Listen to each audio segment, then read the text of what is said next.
I think we need that every once in a while. Definitely. Like a little push and pull. That's right. I don't need you jocking me all the time. Just 98% of the time. All right, we'll get that 2% Occasional pushback. Yeah, that's right. It's Chris Sims, and that jock sniffer is back. He's here. I don't know. Just fit well. I don't know. It just what came to my mind. But Ahmed Fareed is here, and he's not a jock sniffer, okay? No. I just want to clarify that. Yes. He might get sweaty pits from time to time. All the time. He does like red pants. Yes. And well, we had something else that we used to say back in the day, and I can't remember what it was. Like maybe about your brushing your teeth, but I don't know. Me? Something, oh, yeah. No, yeah. Oh, I do brush my teeth once a day. Once a day. That was it. See, I knew there was something. Man, that needs to be put on Twitter, really, Pete. And we need the homies to, chime in. Is it acceptable to only brush your teeth once a day in the year 2021?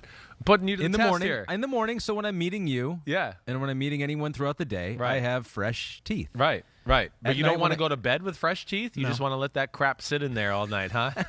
And natural enzymes. Maybe they're good. There's probably some They might science be okay, behind that. I'm not denying it. I didn't mean to call you out this way, but it just led that way. I'm sorry. If you can rewind it, if you're watching on YouTube, he goes, I can't remember the other thing I made fun of you about. And I go, brushing my teeth. And he goes, yes. And he points at me. He points at you. Yes, you're a Pete said one-time it a too. day. Pete said it in my ear too. He was like, yeah, something like that. You are a one-time-a-day brusher. Yes, What? that guy. That guy. How dare he? But what's up, everybody? Chris Sims, Ahmed Fareed, Week 15. It's the Monday podcast. We're going to recap every game. And, of course, not all games happen. So we might actually get done with this podcast before an hour and a half.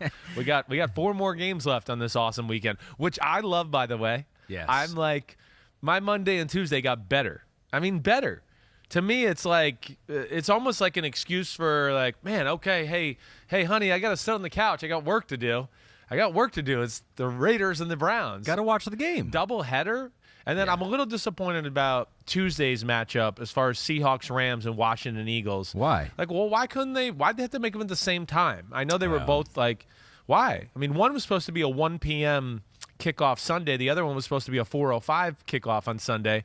Why are they making them at the same time? Now I got to make sure when I'm at home that my NFL whatever on my NFL.com, I can watch the game on the computer because I don't have a room with 2 TVs next to each other. You got to have DirecTV or I the do stream. have DirecTV, You do? but I'm going to watch one of the games on I'm guessing one of the games is going to be on normal Fox, right? Correct, yep. So then the other one's going to be on the DirecTV channel. Eagles in Washington. Right, and I'm going to have to do that through my computer. So these are, big problems in my life that I got to figure out by tomorrow. But you're right. It's like stretching out throughout the whole week here. It's the one good thing from COVID over the last 2 years. It is. We get 2 games on Monday and 2. It finally happened. Good thing. It's finally happened, no doubt. I hope this actually, I've said this with Florio, and I think he agrees. I would like to see it go this way in the future. You don't think it's too much? After a while, I know for the normal fan it probably is. It is kind of because I think the beauty of football is that it is kind of it's a tease all week. You don't want to water down Red Zone because that's what I watch on Sunday. I don't know. There'll still be plenty of games on Sunday. There are. That's true. I don't know. I guess I look at it selfishly too. When there's 7 or 8 games at the 1 o'clock window, I'm overwhelmed on Sundays too, and I'm like, it's hard to keep track of everything. Well, yeah, and then I spend my Monday and Tuesday trying to go back and watch everything again. To be able to digest it little by little, I think would be better on my memory. It would improve your quality of life. I think so. Yes, not having as many games concentrated at one time. Yes. But I'm curious what the homies think on that. Hey, Pete, maybe we can do a poll on that. That and about Ahmed's brushing his teeth once a day. Yeah. Oh, yeah. How many people do that too? Yeah. Let's find maybe that out. A 2-in-1. How much overlap do we have? How many people would like this current schedule for this week and also brush their teeth just one time a day? It's what's the Venn diagram of that? All right. So let's get into it. Yep. We've broken this up. Pete has broken this up into multiple sections here. We got damn okay. Give me the headlines as always. Self-scout thyself. We'll go through it. We start here with the race for the number 1 seed in the NFC. Yeah. Because a lot of moving around here. Some disappointing, quote-unquote, performances perhaps by the top teams, but I think you got to give a lot of credit to the teams that beat them, one of those being my Detroit Lions. We'll get to that game here in a second. We start with a Sunday night football game. Saints defeat the Buccaneers 9-0. So let's just start with this. Yeah. Because we've done it again, and we do this oftentimes on Football Night in America. where there's a landslide of support for one team, often the favorite. And America, to be honest with you, is often on our side. Yeah. Like America gets it wrong just as much as we do I think sometimes. 79% of America was on Tampa last night, right? So guess what? So here we go. And if you're watching on YouTube, Florio's wearing the clown face. You got the clown hair. Oh, I know. I think I got the clowniest of the clowns, actually. Yeah, why'd they do that? I don't know, because I don't know. It probably fits. They right? you know what? They knew you could take it. They knew you could take it. No doubt about it. No doubt. So we all picked. Everyone picked. Even Snoop picked the Bucks, except for Drew, who's contractually obligated to, right. to take. Right. The No, Saints. he said it earlier that day.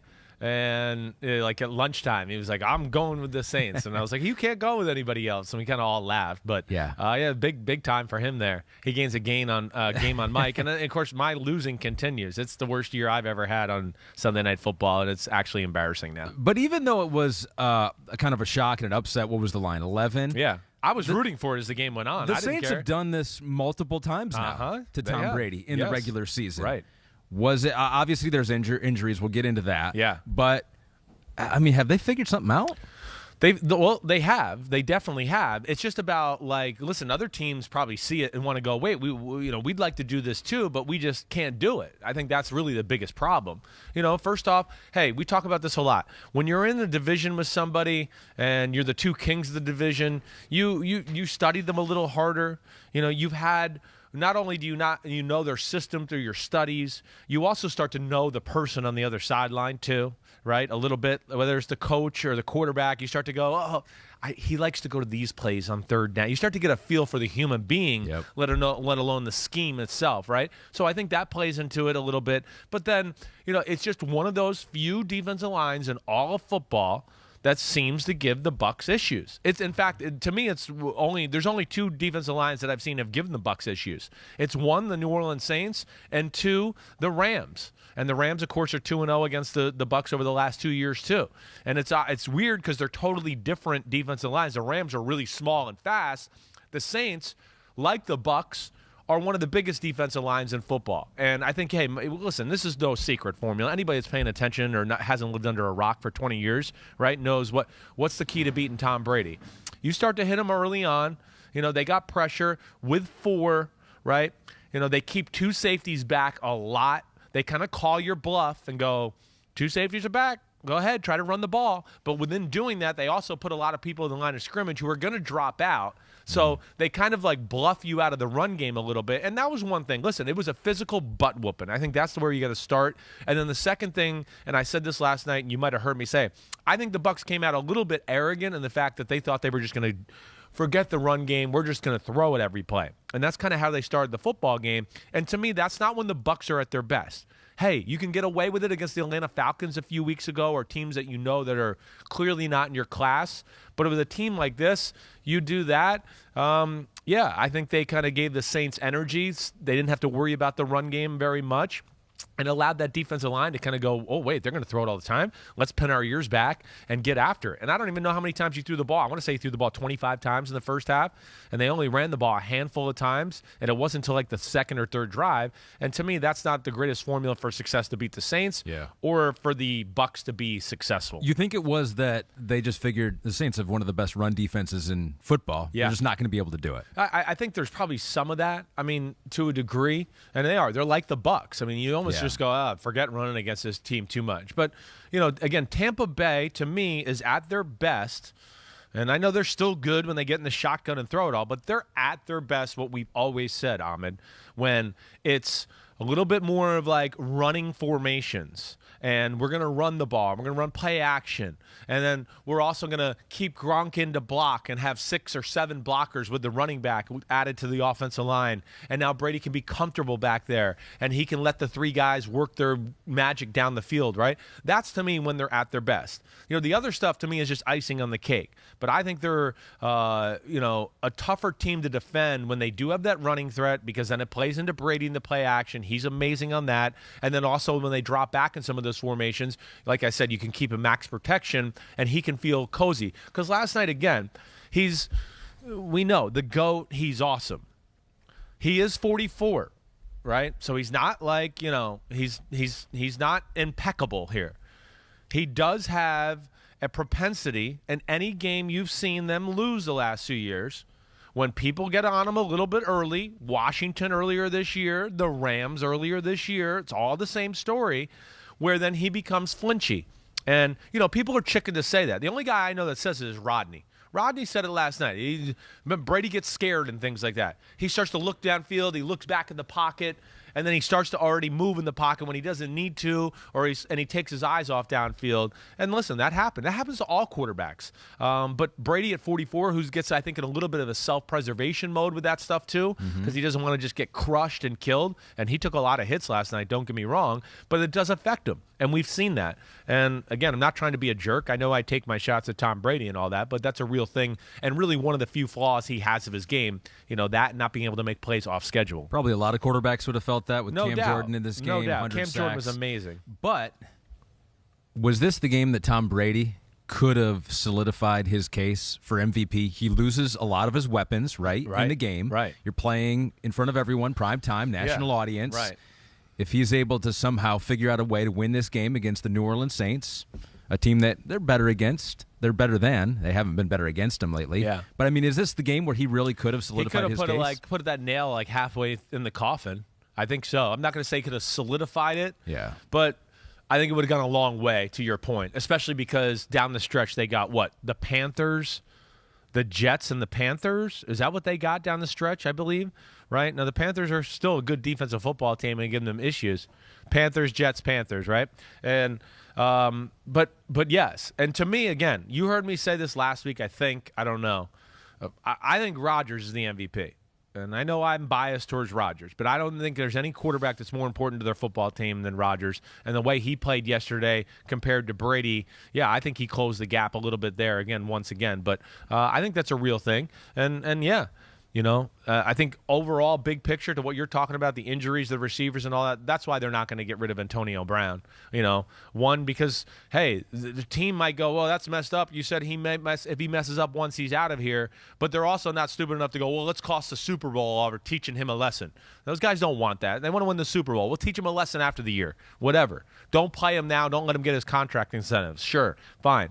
But they're not going to want that, nor do you want Green Bay picking up Antonio Brown either. But, crazy game. Yeah. Crazy game last night. Never would have thought we would come away and go, if the Saints kick 3 field goals, they're going to win the game. It was maybe Pete was mentioning the most interesting 9-0 game that you could have. It was just seeing Brady not able to score at all, seeing the Saints not do much either, but do just enough. So to tie up the MVP conversation, Brady's odds went from -170, so the overwhelming favorite, to +120. Still, Pete, probably the favorite there. I got to think Rodgers is Aaron Rodgers is +160. Oh, so it's closing the gap. So it is. There. He did close the gap significantly. To me, again, Rodgers is better at this point. That's not even a question. It's not, and he's more important to his football team. I don't know any other way to say it.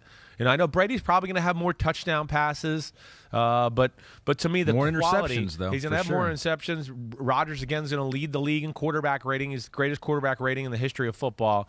But it's going to be I think it's going to get fun to watch now to see what happens with these two guys down the stretch. But, yeah, crazy loss to the Bucs and certainly lost their stranglehold on maybe being the number 1 seed there. I want to get into the Saints a little bit more, but let's just tie up the injuries with the Bucs here because we saw Godwin go down, Fournette go down in the third quarter with a hamstring, Evans out with a hamstring. We don't know at this point how serious those are. Might not know for a little bit.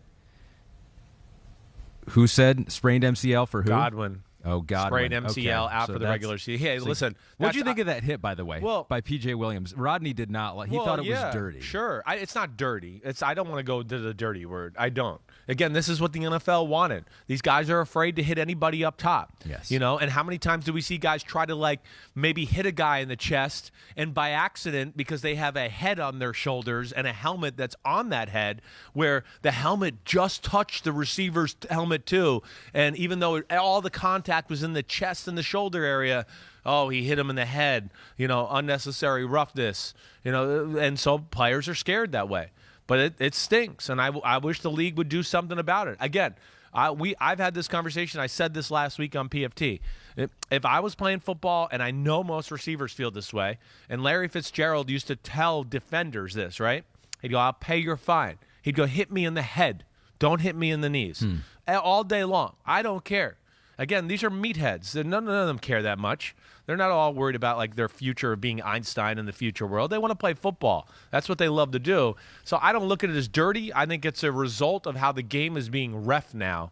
And, yeah, a player that you'd like him to aim a little higher, definitely. I get that.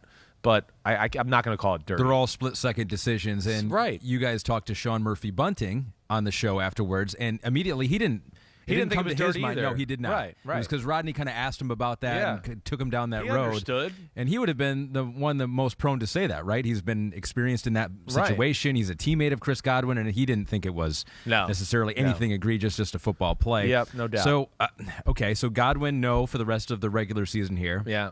Don't know about Fournette. Don't know about Evans. I did see a tweet. This is from Pro Football Focus's Brad, PFF Brad, who said Tyler Johnson, Scotty Miller, Jalen Darden, Gronk, Brait, O.J. Howard, still probably better than what a handful of teams are working with. That's not the worst. They shouldn't be crippled, and especially if Antonio Brown comes back. Yeah, it's not going to be as easy. I mean, Mike Evans is a mismatch nightmare. You know, Godwin's phenomenal at the work in the middle of the field, run blocking. He does a lot of the dirty work for that offense. So they're going to be missed. I mean, hey, listen, I'm really happy for Chris Godwin. I really am, because that looked way worse than a sprained MCL. Yes. He must have some loose joints to be able to. Looked like it could have been a head injury, too. I mean, right, you're right. I mean, it really, the way he fell, the way his knee bent, I thought, oh, no, I hope it's not ACL. So glad he'll be back for the playoffs. You know, Fournette doing that, you know, helicopter split that he did.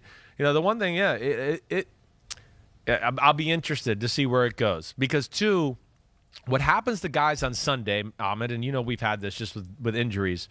You know, most guys on the field, I mean, 98% of them, they're on Toradol. So when they get hurt, they don't realize how hurt they are until the next day, because they've still got like that numbing drug. And hamstrings, they can certainly be one where you go, oh, it's tight. But then you wake up this morning and you're like, oh, my gosh, it's way worse today because that drug is worn off. But, yeah, big blows to them. They'll be okay. Ronald Jones is really good. You know, he's been in the doghouse because not trustworthy, not mentally tough, maybe after some fumbles and issues like that. Well, they're going to have to ride him. He's going to have to get tough again. And he showed he could do that last year. And you mentioned the other cast of characters who are good. Certainly good. If they run the ball, play action, do what we talked about, play through their defense a little bit, I certainly don't see them losing games down the stretch. I really don't. Saints offense, real quick, nothing impressive here. Taysom Hill's playing with mallet finger, which is a really, like, that sounds like it's from the 1700s. It does. Like, that sounds like an injury that it's like, it sounds like, is it turning green and going to fall off at some point? It sounds like you'd go to a circus and watch the person with mallet finger try to do things. So their offense, this is a stretch like second quarter through the fourth quarter, was 3 plays, 5 plays, 2 plays, 3 plays, 3 plays, 3 plays, 3 plays. Was so it was like 3 and out, and then they finally got their first down to the second half with 11 minutes left. Taysom Hill, clearly, like, some of those throws were not very good at all. He's still able to run the ball, okay, but the Bucs kind of stopped that too. So nothing special from the Saints offense. They'll have to be better than that if they're going to do some damage if they get into the playoffs. Yeah, I mean, you would think they'd have to be a little bit better. But, like, if their defense plays that way, they don't need to do a lot. True. They don't. You know, they just need to be able to, like, hey, move the ball, eat up some clock, score some points, and win some ugly football games. And didn't have Sean Payton, too. And listen, that's a real thing. To me, that's where they missed Sean Payton, was those dull moments you're talking about. It's the third quarter. Peyton's in-game adjustments or ability to go, wait, they're doing this to us, and wait, we got these plays right here that'll screw that over, and being able to get to that, that's to me where they probably missed him. You know, he's a genius that way, knowing how the game's being played and what he has in his arsenal to kind of screw over that style of play. You know, that's why he is Sean Payton. But either way, it reflects really well on him, the way his team played without him last night. The Saints, they just have an edge about them. We know that. They're tough as hell. But, hey, the big question is going to be the offense going down the stretch because, you know, again, we talk about Brady and his weapons. I think we'd all sit here and still go, even with these injuries, I'd take the Bucs weapons over the Saints weapons, you know, other than Kamara. That's the only one that you're going to take. Everybody else, I'm still going with the guys on the Buccaneers. So, yeah, it's easier to win when you shut out the other team. That's the first time that Brady has been shut out since December 10th, 2006. Crazy. No currently active defensive player had yet entered the NFL. Drew Brees was in his first season with the Saints. Where were you? 2006. 2006. The last time you got was shut out. Yeah. So let's see. It was what was the date? It was December 10th. 10th. I mean, that was the year I lost my spleen. Okay. So Spleenless. I was spleenless, right? And really starting to beg the team and the doctor to let me play the last 2 games of the year. Oh, wow. That's what I was doing. I was going to, like, I think I can play. Let me play the last 2 weeks. Let me get going. And they were basically like, you're crazy.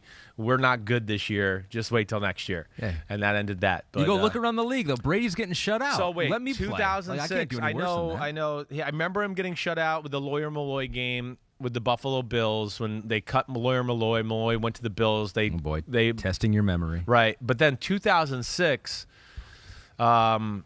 it was Miami, right? Miami game, end of the year. Pete right? confirms. Yeah. Unbelievable. I'm pretty good. Well, I kind of heard it last night, so that's not a total memory Okay, thing. all right, But cheating. hey, good job by the Saints. I want to give them a lot of respect. I do. You know, hey, they got Lattimore who can match up with Evans. Yes. They got Malcolm Jenkins, who's one of the few people in football who can match up with Gronkowski and at least make it a fight. Yeah. And give him issues there. And then they got guys like Chauncey Gardner-Johnson who can play in the slot and match the physicality of Godwin and not let his size be such a factor because Godwin's a really big slot receiver. And then the genius of Dennis Allen, one more time. You know, the ability to change defenses, a lot of 2 deep looks, but not just 2 cover 2 all the time. You know, it might have been quarters, might have been, you know, quarter, half, doing different things to where Brady can go, oh, wait, it's too deep, but, oh, it's this too deep. Oh, it's that too deep. Oh, I don't know what the hell they're doing here. And that's where they're really good, let alone they got some talent and they're physical as hell. Where I was in 2006. Yeah. Was in Virginia Beach, Wavy Virginia TV. Beach. Yeah, weekend sports anchor, 4th year of my broadcasting career. Just a little tyke.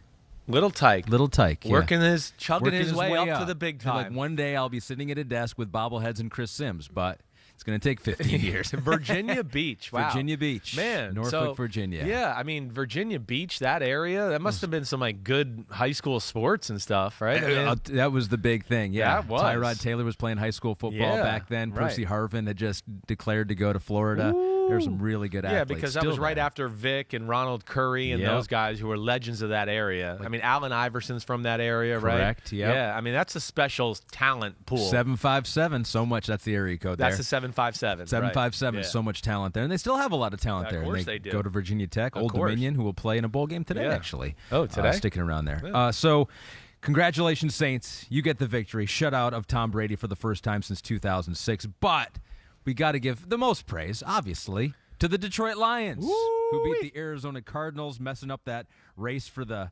#1 seed for them.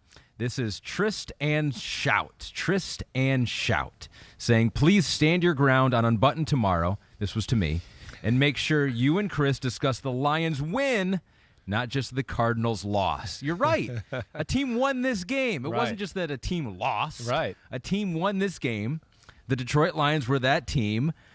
That I'll tell you what. There's a love fest for Dan Campbell that I you've love never him. seen a love fest My for son loves them. I 2-11 and 1 coach in Yeah. the history of the Yeah. league. He's got them playing hard still, obviously, and they believe in him. So watching that post-game locker room talk. It's awesome. Welcome to Detroit. I love Welcome to that. Detroit. So let's praise the Lions. What do you think? Well, I'm with you. Let's praise them. I mean, again, I hope we didn't did we screw them over when they beat the Vikings a few weeks ago? Did we not give them No, enough we did. respect? Maybe probably not enough. We probably talked about how dumb the Vikings were on that last throw. Yeah, a right. lot. Man, probably some of that. No doubt about it. But listen, I'm a huge Dan Campbell fan. There's no doubt. Oh, the whole year. I mean, come on. They had a few losses. I don't care who it is. It just was bad luck. Well, you know, you just can go through it. So that's tough. I like the way he handles himself. I like the way that he, wears his emotions on his sleeve like that. I really do. Has he made a few bonehead mistakes with, hey, last week going for it on a 4th and 1 in their own territory against Denver? Do I agree with it? No, I don't.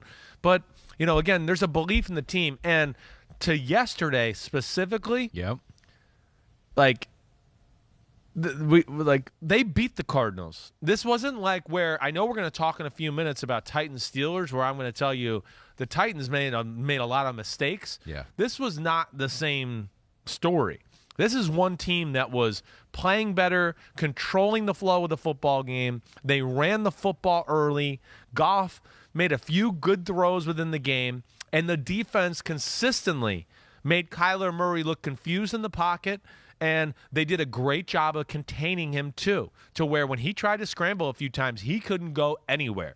So, again, hey, it's another New Orleans Saints coaching staff on the defensive side of the ball there, Aaron Glenn. Yeah. So we're talking two defensive guys here, New Orleans tree, Sean Payton, way to go. Someone tweeted me as well and said, don't let Chris hype up Aaron Glenn too much because then they want to leave. keep him. Yeah. Yeah. You got at least So another year stop. keeping him, but he Stop. is a good. They usually have the proper plan. And again, they're not greatly talented, but Yeah. yes, they won that football game flat out. It wasn't like some fluke and the Cardinals dropped the ball or dropped punts or wide open touchdown pass and Kyler just missed it. It was not that. They earned it. They won it, and good for them. They made plays. They did. Amani Oruwariya Yeah. with that great interception. I mean, great hands on Right. that play. Charles Harris had a sack and a half. This was all facing the number 4 scoring defense in the NFL coming into the game by the Cardinals there. And yeah, Craig Reynolds. Let's give some love Let's to do it. Craig Reynolds, Big the running guy. back for Detroit, 112 yards, undrafted out of Kutztown University. You know what Hall of Famer came out of Kutztown University? I know. All right, so hold on a second here. That's a good one. I know this. All right, is he an old Steeler great? He's not an old Steeler great. Okay. He's an older great. He's an older great. Drafted in 1985, Ooh, 4th round pick. Oh, 80. Played in multiple Super Bowls. Me. I don't know. All right, don't tell me yet. Just tell me the team. Let me just guess. Bills. He was the Bills. Yep. Damn. That and he's a Hall of Famer. Hall of Famer. Man, I mean, okay, I know it's not Bruce, and I know what's his name? Cornelius. No, that's not him. Wide receiver. Oh, it's Andre Reed? Andre Reed. Damn, I wouldn't have got there with Andre Reed. Damn, I Kutztown forgot University. about that. I'm not going to out lie. of Pennsylvania. Wow. The Golden Bears. The Golden Bears. Reynolds was great. He was great. And the Lions, again, Their offensive line, the Lions' offensive it's line's real, legit. right? It's legit. real. I know. I know. We talked about it a few weeks ago. People they can move people. They can move some of the best D lines in football. And listen, this is the games yesterday where this is why I love the NFL. I love it because it shows the point of the NFL is just a different animal. It doesn't matter. The Cardinals are the best team in football, or they're definitely one of the two. And the Lions suck. They suck. The Lions. Oh, yeah? Well, it's Sunday in the NFL, and the difference between the best team and the worst team, as we've always tried to describe, is not that much. It's not. And it's a matchup league. And, again, you look at it, good field goal drive, ugly. They do the shit play where, play action to the right. I believe it was Amon-Ra St. Brown kind of sneaks out the backside of the formation, right? Mm-hmm. And they throw a touchdown there. It's 10-0. Which is a good play by Goff, It's a too, great stepping play. up. He someone got a hand on his shoulder. He stepped up, able to still throw it accurately. Made a good throw under pressure. It was a play that the Bengals scored their game-winning touchdown pass on the shit play to tie that together. But either way, then the Cardinals drive down. And you go, oh, well, here we go. Cardinals are going to score. It's going to be 10-7. And they got, first and goal inside the 5. The Lions make the stop and go on a long drive and score a touchdown. The Lions had 2 90-plus yard touchdown drives in the first half of the game. That's not like lucking into anything. That's like we whooped your ass. And that's where I give Dan Campbell and the whole coaching staff and everybody in Detroit a lot of credit. And last thing on the Lions, because there's some people on Twitter like, oh, they're screwing up the number 1 pick. And I'm like, you know what? I've always thought this. I would rather have the number 5 pick in signs that you have talent on your team and some winning. You got a winning little bit of a winning culture to go at the end of the year. But it's like if you get the number 1 pick and lose all your games, you probably had nothing to build with. I'd rather have some pieces on my team that are going to win a few games that you can build with and have the number 5 pick and just get the number 1 pick. Because who knows? The number 5 pick might turn out better than the number 1 pick. You don't anyway. know. Exactly right. There's no clear number 1 pick right now as we sit here. There's nobody. And they're not a team that, there's no quarterback that I look at that thinks a number 1 pick. I could be wrong, and we'll see, 2 months from now when I start to get in draft stuff. But I'm with you. And to me, the bigger picture at play here is to get a little confidence going into the offseason. Yeah. Go, man, we played tight in a lot of games. We won a few. They know what that feels like. You could start to believe in the coaches and the coaching staff with that. To me, that's more important than the number 1 pick. It is. So, and you're right. There's some things on the roster. They got a lot of the the steak of the roster. They just need some of the sizzle now.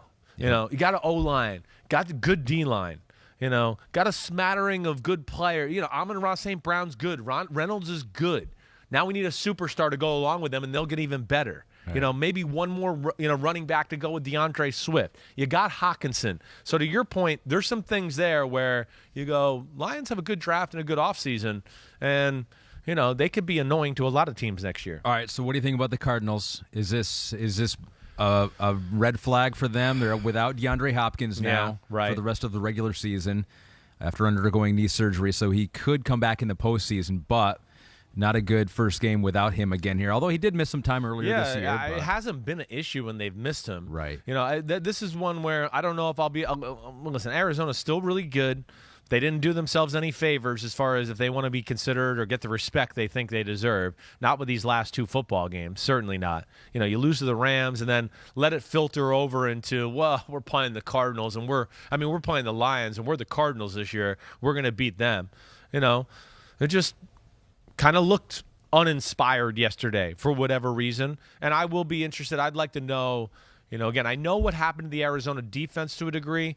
What I don't know is what Kyler Murray was looking at in the pocket and why people weren't open and what Detroit exactly did, and that's something hopefully we'll dive into on the Wednesday podcast. So the Cardinals messed things up a little bit. The Bucks messed things up for that number 1 seed. Right. But so now what is it? The Bucks are the Bucks. Dallas is the 2 seed, even though they lost to Tampa because Dallas, Tampa, and Arizona are in a 3-way tie, and the 3-way tie goes to Dallas. If it becomes between Dallas and Tampa, of course Tampa will win that tie. But hey, forget about the 1, 2, 3 seed right now. Arizona's got to get worried here. Down the stretch, they got some tough games, and the Rams are breathing down their neck. They could go. It might be a wild card team. They could end up being on the road week 1 here if they don't watch out. Except for this is the first time they lost on the road. Yeah, right. It's the first time all year. So I know. Maybe it was part of a bigger plan for Cliff They got Kingsbury. the Colts and the Cowboys and the Seahawks left. They certainly could lose 2 out of 3 there. I remember there was a time where they were 7-0, and we were looking at their schedule, and I said on the pod, I was like, I can see 5 or 6 losses there, and I got some people crushed me. Some people crushed me. Well, but this is where I do my victory lap. And I go to those people, where are you now? Yeah. Where are you now? Right. Say, you should retweet that and then put 4 losses in. Yeah. Where are you now? Are you still? And then if you want to add, and Chris Sims said, suck it. Yeah. And if you want to add that on your tweet, please exactly. do it. But you won't do that. I won't. You're do too that. nice. I am too nice. Yeah. I often see if you give hate, you get hate back. But I don't like to do that. Yeah. Although you get hate no matter what. And no matter what you do. And I don't mind giving hate back either. I really don't.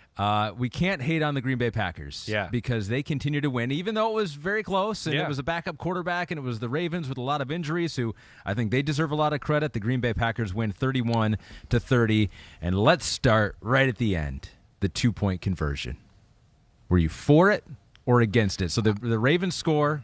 They can tie it up with 42 seconds left, but John Harbaugh says, no, we're rolling the dice. I don't have an issue with that one. I don't. Again, I'm not anti. You're normally anti. Well, listen, I am because I don't agree with what they did last week doing that. I don't. Oh, well, now we know what we need. Where it's 10 minutes left in the game, we need 9. We know what we need. Like it didn't matter if you knew what you need if you were down 8. Which is a 1-score game. I'm sick of some of the analytic bullshit excuses.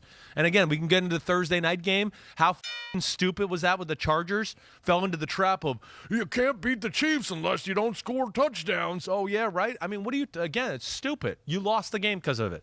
Now this, I can get behind this. It's a backup quarterback.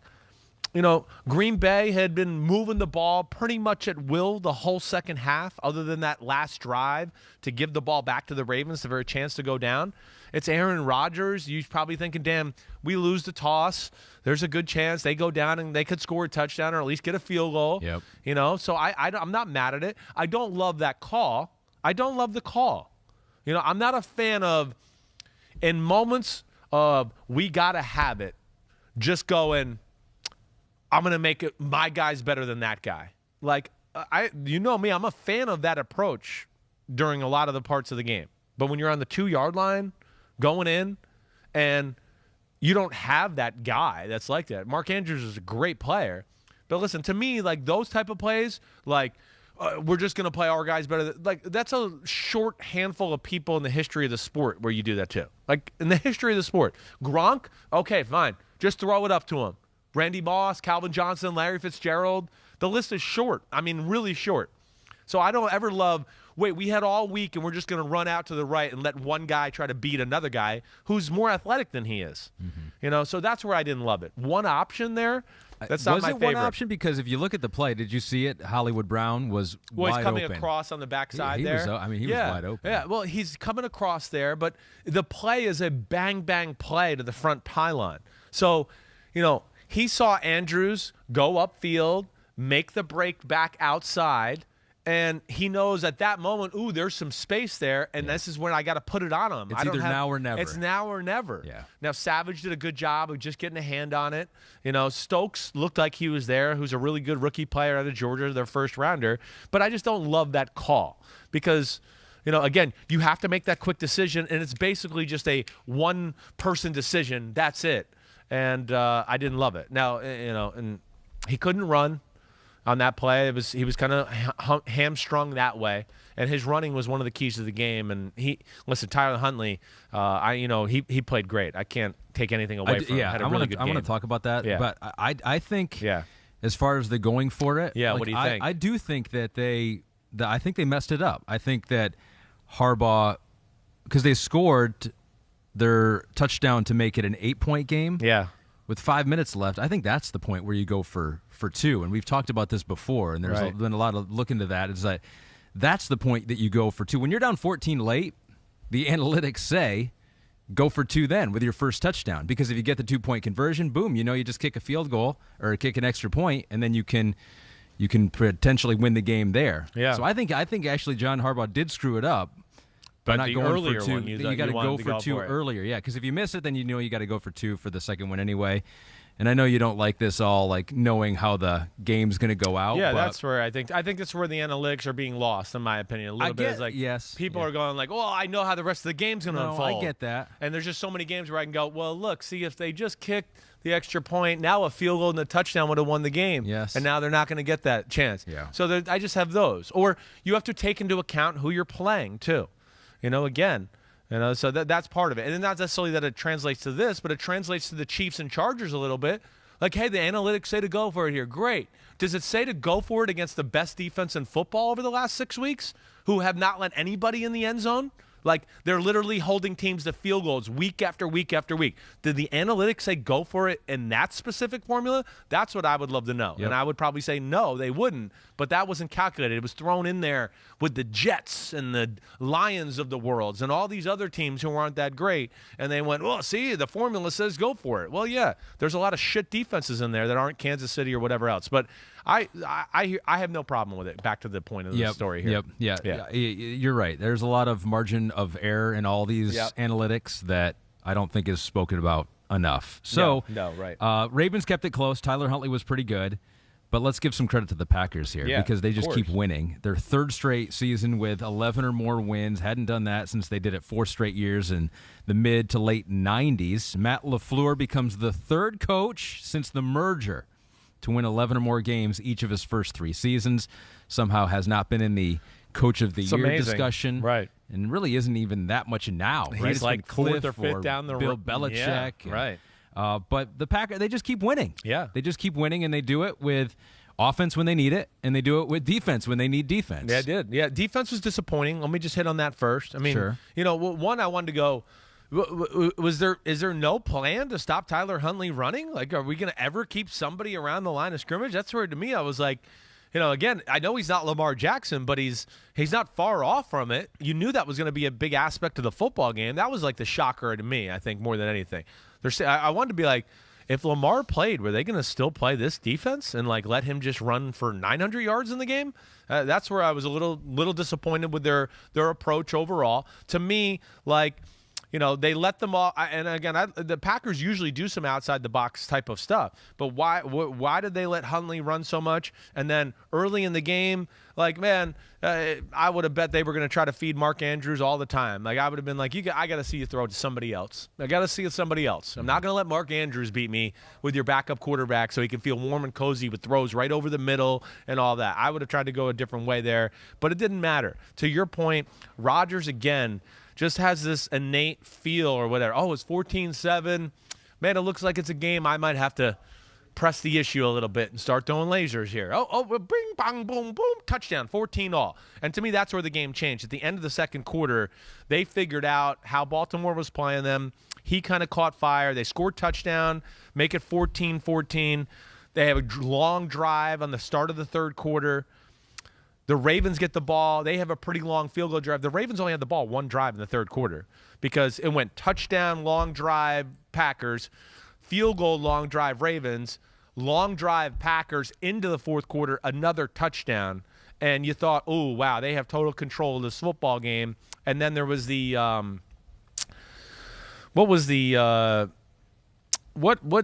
did they get the ball back? I'm blanking on the last field goal.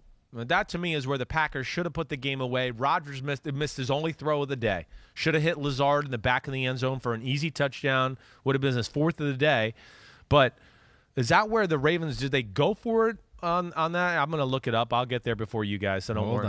But it was 31-17, and Baltimore had a they went for it on a 4th and 6 on their own 14-yard line. Or no, is that my right? Nope, I'm wrong. Hold on, here it is. Baltimore 4th and 6, yes, on their own 29-yard line. He threw a pass to Murray. That gave the short field to the Packers. The Packers, few plays, they get down in there close, and Rodgers from the 11-yard line on 3rd and 11 missed Lazard in the back of the end zone. That would have put the game away. Yes. But instead they kicked a field goal to make it 14, and the Ravens and Huntley, made a great charge there at the end. Yeah, then the Packers had their only 3 and out of the second half after that. Yeah, right. That was their only 3 and out in the second half. Exactly right. I mean,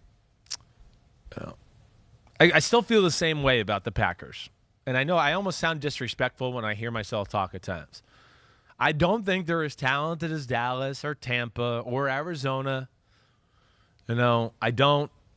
Even the Rams, but I'll say it one more time. They have a New England Patriots quality about them. Like now New England, not this Saturday night with some of those turnovers, but Brady in their prime of what you've heard me say this, and I don't mean to bore you, but just like, they don't mess the game up. They execute on both sides. They're going to make you earn it. They're going to wait for you to make your mistake and then just get that one possession and, now you're in trouble. Hey, touchdown. You scored 2 touchdowns, and then we made you kick a field goal, and look, we're up by 11. And that's kind of that's the New England way to me, and that's where I guess I'm a little conflicted about them. You can get to the Super Bowl that way, but it's very little room for error, and maybe they can continue to do that. Yeah. I've seen teams in the past do it, but I don't know.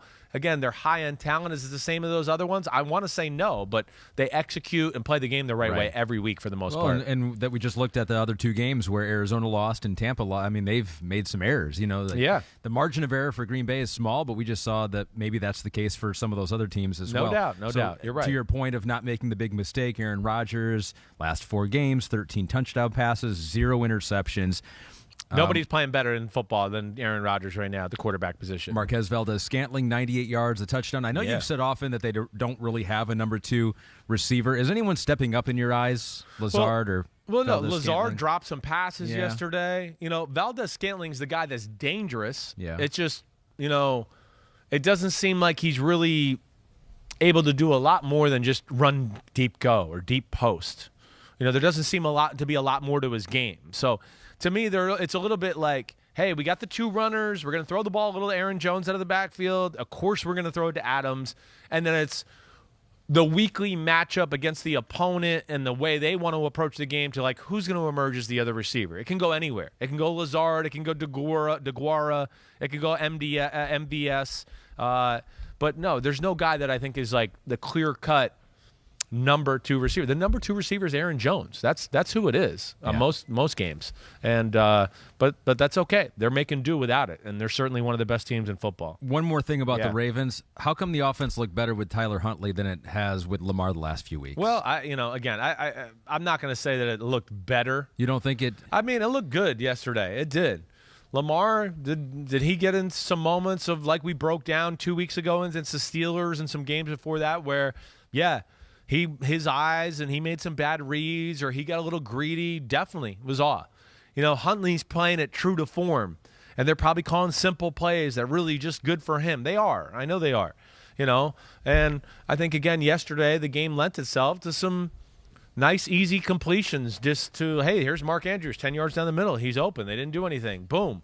But, Lamar was going on a little bit of a slump. Huntley playing good football, but it's not to where I go, oh, it's better than Lamar. And not that it was garbage time, but maybe the Packers let up a little bit at the end of the game. Definitely. They definitely played a different style of defense those last two drives. And, again, there has to be that's where there's got to be balance, and teams got to figure that out to go, okay, we're playing a little bit of a prevent, but you got to take a few chances and force a few issues every now and then, especially against a guy like Huntley. Again, they let him off the hook with his legs too many times, I thought, in those last few drives, and I just was shocked there was a lack of plan there. Yeah, there were times we could have given Huntley the damn okay, but we've reserved those for some other players. Before we get to that, though, we'd like to let you know we're supported by Under Armour. Just like us, Under Armour wants to give you an edge, Chris. They are focused on performing better and taking their game to the next level, Ahmed. Everything from running shoes that propel you forward to hoop shoes that give you insane grip. They even make hoodies that reflect energy, Chris. Yes. Well, Ahmed, we're not just about the end result, winning or glory. Chris, we're about hard work, the dedication, the cycle of training, competing, and recovering. That is Under Armour. That's their way. Yes. We give you advantages, but not shortcuts. The only way is through. Pete, that was our best one. Best one yet. To date, right? And we made it personal. It was like Chris and Ahmed talking, like just talking shop. This is how we do it. We use... Yeah, Pete's like he didn't even realize we were doing an ad read. He just thought it was like organic. We just started talking about Under Armour love. Under Armour stuff. Yeah, and I hear you. Yeah, I was like, I was saying your name, you were saying my name. It's how we talk. We're good. NBC, give us a raise. So maybe we give ourselves the damn okay presented by Under Armour. Damn. I'm okay. Damn. I'm okay. Yeah, no, I mean, yes. I'm okay. Illegal gambling. Oh, baby. I am Chris Sims. I'm okay. Damn. Okay. So in our damn okay, we got some AFC playoff hopefuls that we're like, damn okay.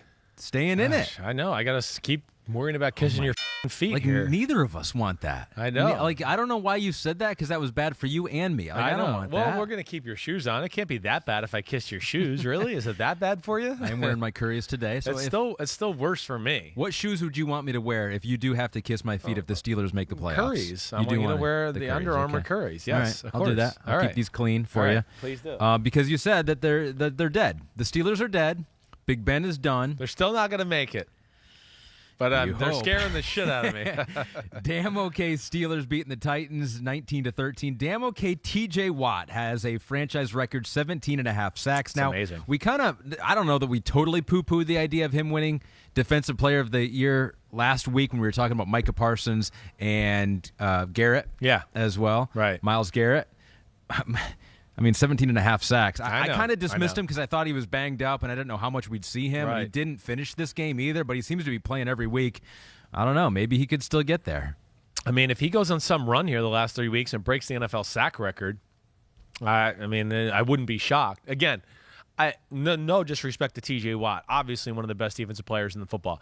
I don't think he's been as disruptive on a play-by-play basis as Myles Garrett and Micah Parsons all year.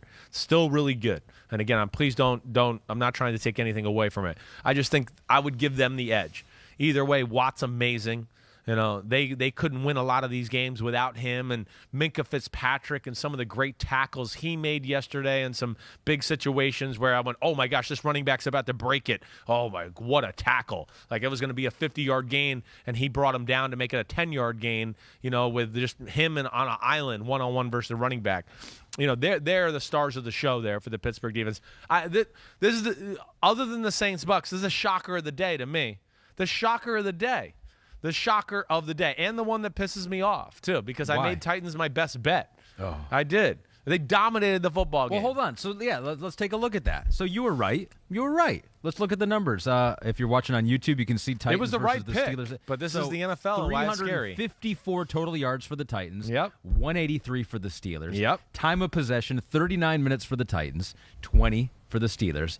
But that last category, 4 turnovers for the Titans, none for the Steelers. And you can also add a few calls that did go the Steelers' way. Definitely. So I think you were right. I'm going to give you the win. Well, thanks. All right, Pete, change that. I got my best bet right. All right. Yep. That's it. That's all it is. That's all you got to do. But they did. I mean, if you looked at all those numbers, except for the turnovers, you'd be like, how did the Titans? They rushed for over 200 yards. Well, this is where I wanted to get into. See, there's a difference to me in again, how those games play. Like this to me was a Pittsburgh team that was physically overwhelmed. They were being overwhelmed, and hey, there's one time where you go, okay, wait, you're losing the game, but wow, your defense is great, and you guys you hit and you make all these plays, and this is what you are. But that's not what the Steelers are this year. That's not.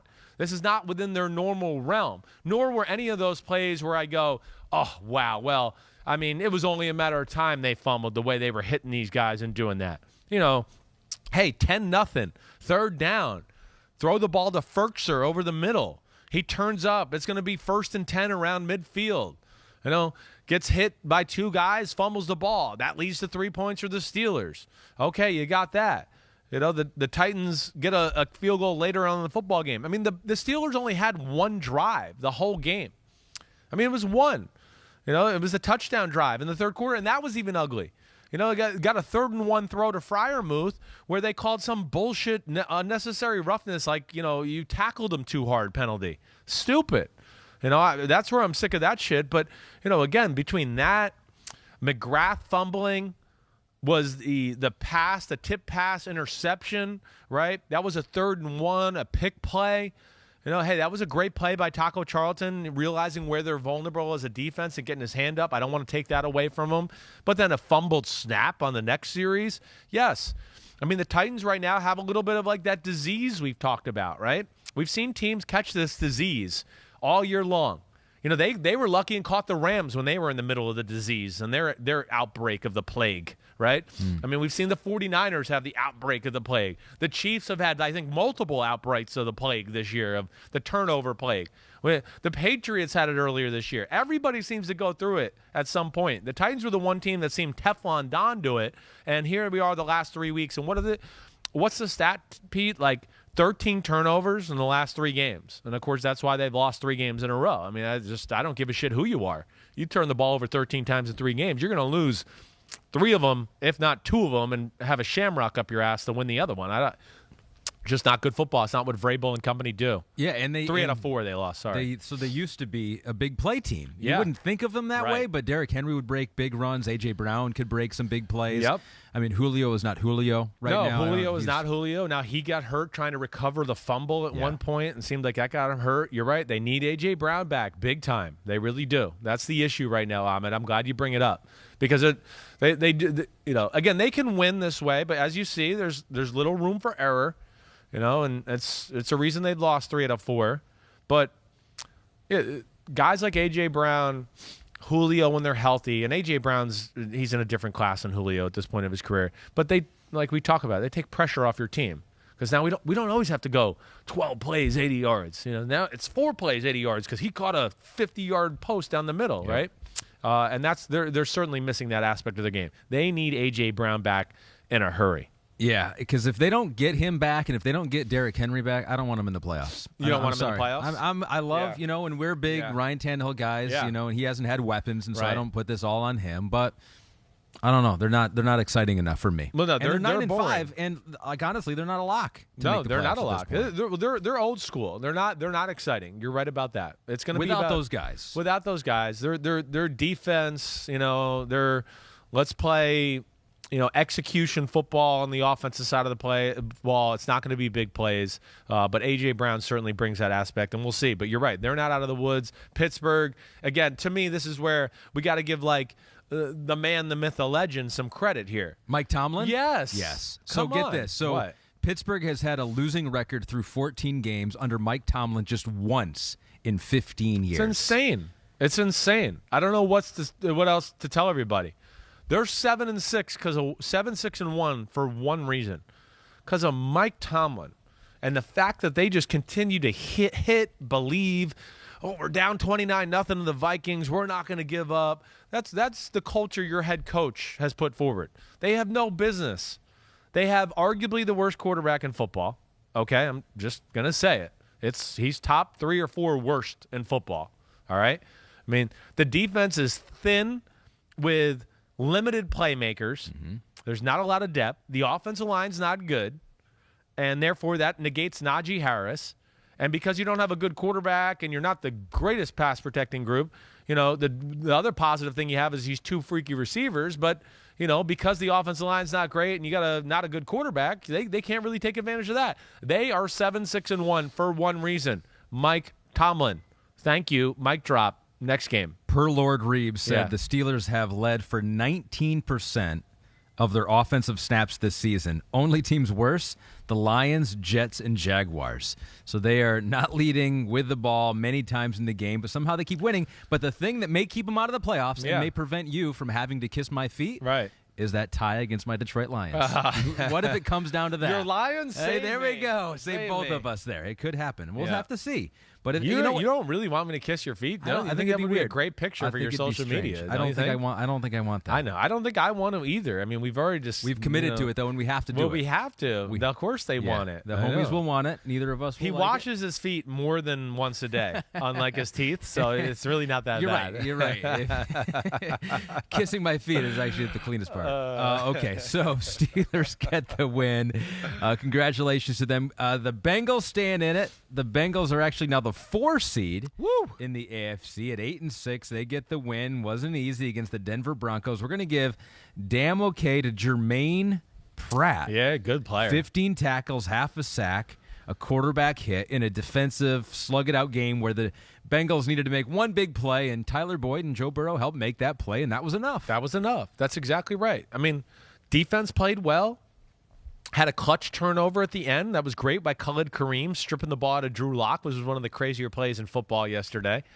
Lock messing that up. But, yes, ugly victory on the road in Denver. Denver's not an easy place to play. Pratt's a really good football player. I'm not going to sit here and tell you he's like a star, but he's a guy that you sit here and go, hey, he could be the middle linebacker for the Bengals for a 10-year span. He can stay on the field all 3 downs, does a little bit of everything. You've heard me say their defense has got talent. I like the Bengals. I do. And here was the key to the game in my opinion. It was 6-3. It was 3-3, excuse me. End of the first half. Vic Fangio, with about 14 seconds, decides to kick a 51-yard field goal at 3-3. It missed, right? McManus misses it. Burrow then throws a big completion down the middle with 9 seconds left to, I believe it was Boyd, to get them to the 41-yard line, and they kicked a 58-yard field goal to go into the half up by 3. So that was a 6-point swing. That was a big moment of the football game, where you went, oh, man, they're going to go into the half down 3. All of a sudden you go in up 3, and they got the ball second, I believe, in the third quarter, and then went down and made another ugly field goal drive. But that was a gritty win and a big situation for them. Both teams were desperate, and give them a lot of credit. You're right. The answer, though, that was the yo shit play that we just talked about with the Lions. Play action to the right. Boyd is kind of in the bunch to the right, and he acts like, hey, I'm blocking down and helping the run play. And then he kind of wheels his way out the backside there, and he was wide open and made a nice play on Justin Simmons to make sure he scored for the 56-yarder. Pretty easy for Burrow, but give him credit, his league-leading 12th passing touchdown of 30 or more yards this season. No other quarterback in the NFL has more than 7, and he has 12. Wow, that's impressive. That's impressive. And they're not like I don't think it had to be 30 yards in the air. No, it doesn't. But most of them are pretty deep throws. Like Jamar Chase has a bunch of those. And Agreed. There's only one I can think of that's not a deep throw. It's the slant route to Jamar Chase against Baltimore, where he broke like 4 tackles and then ran for 60 yards. The rest of them, that's where I love Joe Burrow. Joe Burrow, to me, is one of the best watchers in football. He's aggressive. He's athletic as hell. And, he doesn't have as strong arm as Herbert or Mahomes or all those. But still a very strong arm, let alone has all the other clubs in the bag to make all the other throws. Hey, that was a tough game for them yesterday. That Broncos defense, they're a pain in the butt.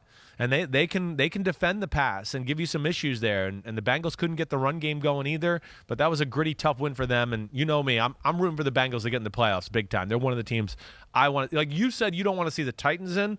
I don't want to see the Chargers in, right? I don't want to see the Chargers. Sorry. Your guy, Justin Herbert? I love Herbert. It's not personal to him. I just don't think they're like, to me. They don't deserve it. To me, I don't know. There's something about them that doesn't lend itself to playoff quality for me. You don't like the fourth down thing. That's definitely part of it. I'm not going to lie. I definitely want to see the analytics just fall on its face and shut the up. Yes, definitely do. The Bengals, Trey Hendrickson, did it again. Had a half a sack. That actually snapped his 9-game streak with at least one sack. He has been a great signing by them. Had 5 quarterback pressures, did Hendrickson, and he drew a couple of holding calls against Garrett Bowles, one of the better offensive linemen in football. So he continues to have a great year. Final thing on the Broncos, and it's clear, and hopefully Teddy Bridgewater can come back. That was a scary injury. That was scary. With him. Dove, early B.J. signs Hill. okay. Yeah, good. B.J. Hill kind of drove him into the ground. It was more of the contact with the ground because he was in the air. Exactly right. It's just the extra force of the big body kind of driving him down there. They are clearly better with him than Drew Lock, and Drew Lock goes in the game and not able to do anything and actually had a fumble in this game. That was huge. Right? Like you mentioned before. Yeah. And so it's clear at this point that the team is better with Teddy Bridgewater. No doubt about it. Lock just, every time he's gotten a chance this year, and again, this is, hey, where I certainly was wrong before the season saying play Drew Lock, and they knew better. He just, anytime he's gotten a chance, he does something stupid. And that was kind of his MO a little bit in college that people were scared of. But yes, hey, nice jump ball throw to Tim Patrick to score a touchdown to put them up 10-9. Got some physical tools, but, just every game he's got a chance. It's a stupid turnover and a big moment and just not necessary a lot of the times there. And yesterday, yeah, they're down there in at least field goal range, maybe going to score a touchdown. What was that play? He fumbled on I want to say it was a second down maybe. It might have been first down. But, yeah, that was a huge moment. Nonetheless, second and 9. It would have gave you a chance to 2nd and 9, right? With how much time left in the fourth quarter? 4 minutes? 10:39. See, so they could have kicked a field goal there, still been 15-13. Who knows what happens? But, yeah, that was a big play, and that's going to make Drew Lock be a backup until he gets a chance again to prove he can literally go out there and be a starter. But honestly, can you even be a backup like that? Don't you want your backup to be a guy who doesn't turn the ball over? Yeah, you do. You want that guy to come in and, yeah, you're right, be able to manage the offense, not make big mistakes. Yeah, that's where it's going to be tough for him because he has starting quarterback talent and potential, but has a little bit of this gunslinger attitude that lends itself to really stupid turnovers, and that's not good for him. You know who I think has a superstar potential? What's that? Damn okay to Josh Allen. I think he's going to be pretty good in this league. The Buffalo Bills I've heard. ride his right arm once again, beating the Carolina Panthers, who were kickerless because their kicker got hurt in pregame warmups. Yep. I don't think it hurt him that badly. 31-14 was the final score in a game where the Bills did run the ball a little bit. 27 rushing attempts, 119 yards. Devin Singletary had 22 carries. Is this the dawn of a new era with the Buffalo Bills? I mean, I hope so. I really do. Again, like a lot of it was the second half of the game too, when they kind of had control. Like, I don't know, is it still going to be a part of it if the game was in the mix and we're still like in a competitive game? That's what I don't know about the Buffalo Bills. That's what I really don't know. Listen, the game 31-14 was scary yesterday. It was scary. And I'm going to push back on you. The field goal kicker thing really did bother them. They had chances to kick field goals and couldn't do it because they had nobody available, to where the game was in the balance early. I mean, they went down on, I want to say, one of the first drive of the game. Their first drive. They got down to the 8-yard line. They had a 4th and 9, and they couldn't do it.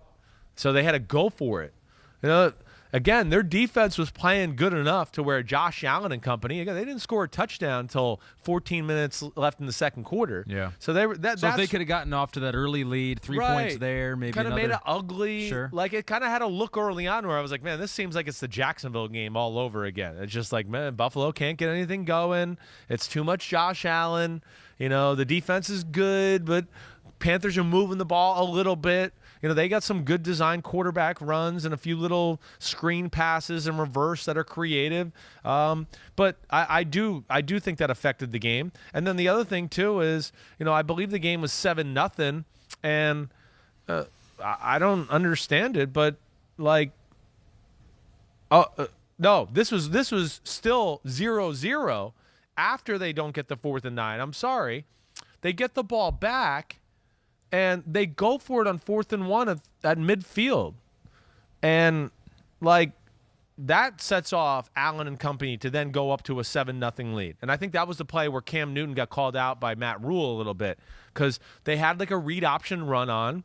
They had the play. I don't know why he didn't hand it off. And he threw the ball to Robbie Anderson out on the flat, and they batted it down, and of course Buffalo got the ball. But again, I guess what I'm trying to say here is Buffalo is not impressive to me. They're not. They're good. They're just not great. They're going to be a pain in the ass in the playoffs because they're really well coached on the defensive side of the ball, and they're going to have a great game plan there. But I don't think they're like overly talented on the defensive side of the ball. And then they have Josh Allen, so they're going to be a pain in the ass to get them out of the playoffs. But I don't know if they're a great team. I'm not putting great team label on them. So here's the only reason, and they're the 7 seed right now in the AFC. Here's the reason why I think maybe they're better than what we've seen so far. And of course, you're just watching the play on the field, and you're doing the eye test, which I think is smart. But they are, in their 8 wins this season, they have won all of them by 15 or more points. So they've won eventually in a blowout. Maybe that came late. Right. So they've won their games in blowout fashion. In the games they've lost, I mean, they're 0-5 in one-possession games this season. See, that's scary losing to me. So you can see that as being scary. Right. They haven't been able to pull out the close ones. Right. You can also see that as like, wow, the games they win, they're blowing teams out. They do. They haven't been lucky to win any of those games at the end. They feast on the poor. They dominate the poor usually at some point, yes. But it's like ugly domination. Sure. Like, to me, this was not like, oh, wow, this is the dominant. Like, this is Super Bowl caliber domination. It's what I kind of fought against early in the year when they blew out the Dolphins and blew out Washington. I want to go, if we all really went back and watched the game together, I'd go, look, it really wasn't that dominant. Again, their defense creates a lot of chaos. They're really well coached by McDermott and Leslie Frazier. They're one of the more creative, well-coached defenses in football.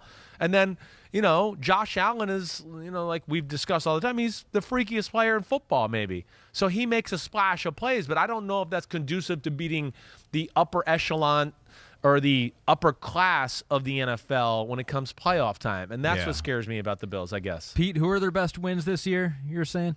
Chiefs, Week 5. Dolphins in Week 8. Yeah. Saints, Week 12. Right. Okay. So Saints in Week 12 with Trevor Siemian. Again, Dolphins in Week 8. I'd like to remind everybody, remember that was the game. It was like, it was, 3-3 or something? And the Dolphins were there in field goal territory to go up 6-3 at half, and Tua threw an interception. It wasn't pretty again. You know what I mean? So the Chiefs, they had the plague at that time there when they played them. That wasn't the Chiefs team that we see now. So yeah, that was a great victory then. But that was when the Chiefs were below 500 or hovering around 500. So they weren't playing their best football. That's why I just got questions about Buffalo. I'm rooting for him. I love McDermott. I'm in the McDermott fanboy club, and other than Aaron Rodgers, Josh Allen might be my favorite player in football. He's certainly the guy I root for most aggressively for because I hate the haters on him at all times. But, yeah, I got questions about their team in general. And, it still bothers me here, in Week 15. They control their own destiny. They could win the AFC East with wins in their final 3 games versus the Patriots, Falcons, and the Jets to end it out. Carolina, one final thing on them. Is Matt Rule in trouble? I hope he's not. I don't want him to be. I don't think he deserves to be. I don't. They've had one issue so far in his career there. One, in my opinion. Quarterback. Period. Yeah, they f***ed up by bringing Teddy Bridgewater in there. Probably because they got sold by it to somebody of the Saints. Joe Brady worked with somebody, sold them hard on it. He's the guy. So that didn't work. And then here this year, hey, they went for Sam Darnold, what they believed in. And again, I can't be one to second guess too hard. I thought they'd be able to win. But also, wait, I'm wrong. It's the quarterback and the offensive coordinator. It's definitely. Because they fired Joe Brady 2 weeks ago. But that's, to me, the roster is really good. They've turned around the roster in a big-time way in a short period of time. Again, I was the only one before the season saying, watch out for the Panthers. Now the Panthers are 5-9, and everyone's going to go, oh, they're not playing well. We got to fire them. Were people expecting that? Again, that's where I just want to go, like, come on, we can't have it both ways all the time here. I agree with that, too. I agree with that. The expectations were not that this team was going to be a playoff team. But they started off 3-0, and now everybody's expectations change. And I think, hey, it's worse than I thought, certainly. I'm not going to lie. I thought the offense would be more explosive and better. But, I also know, and anybody can go back to listen to my podcasts in week 3, 4, 5, or 6. I kept going, yeah, they're playing good, but man, I don't like their offense. Man, there's defensive players running routes for their wide receivers. Man, everybody seems to know where they're throwing the ball. Man, this is the 6th time I've seen this play in the second quarter of the game.